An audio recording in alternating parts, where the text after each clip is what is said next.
Come forth, dead things, and speak to us your will. Suddenly there was a scream. It was Poppy, and then Hattie, and then Sam was screaming too.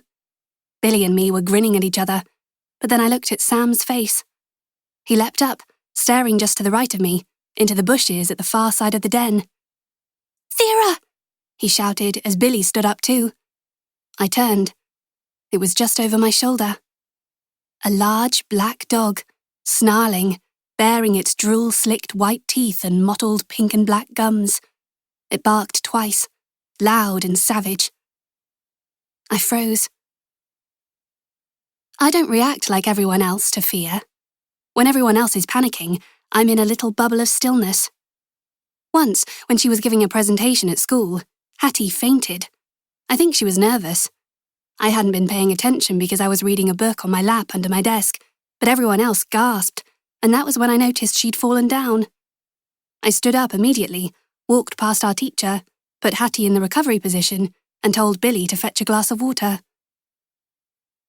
The black dog was almost near enough for me to reach out and touch. Everyone else was screaming and running towards the tunnel and crawling through it, but I was still as the ground I was sat on, watching the dog advance, thinking about how to defend myself against it. Scared, but ready. Terrified, but with all my faculties at my disposal. Sometimes I feel like I am built for the bad times, and that's a thought that does actually shake me up. Who wants to be built for the bad times? To know the right place for you is a place no one else wants to be. In the end, I only moved because everyone else had already disappeared, crawling as quickly as they could back through the tunnel and running until they got to a tree you could climb really easily. I was last, and even then, before I left the den, I turned back. I had this weird idea that the dog wasn't bad, that it was there to warn us about something. But when I turned, I heard more barking.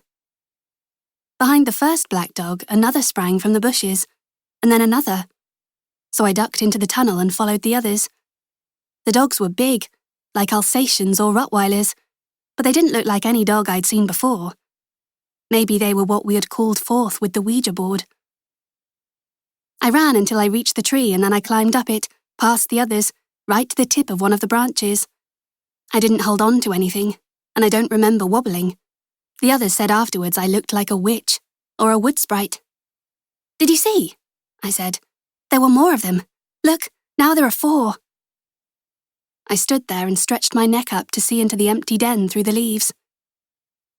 "I can't see 4, said Hattie. She was sat on a branch, a little higher up than the others. Maybe she could see into the den from where she was. "I can only see 1.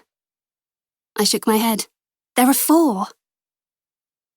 I've never tried to contact the dead before, but I'm pretty sure savage black dogs are a sign that trouble is coming. Then I thought I saw blonde-brown hair through the trees in the den. It was a girl. I saw an eye. "Look!" I shouted. "What?" Billie, Sam and Poppy said together. "Stop shouting, Thera!" That was Hattie. She looked down to the others. "It's just the one dog. There's nothing else there." The girl with the blonde-brown hair looked at me, and then she was hidden by the trees again, and a voice, a cold whisper, murmured in my ear. "Death is near, Thera." Until then, the week had been a normal one. On Monday, me and Billie played that we were twins. It's a game we often play, because we look similar. We have long, blondie brown hair, blue eyes, and are the same height. Billie is prettier than me, and I am smarter than her, but we are both equally funny. On Wednesday, we both raised our nanopets up to 2 years old.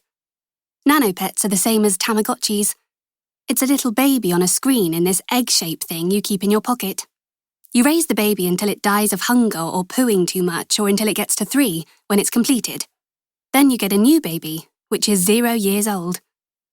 It occurred to me perhaps they're supposed to teach us to take care of something other than ourselves, so we talked about me and Sam asking for a kitten at Christmas, and then we made up imaginary pets and chased them all over the playground.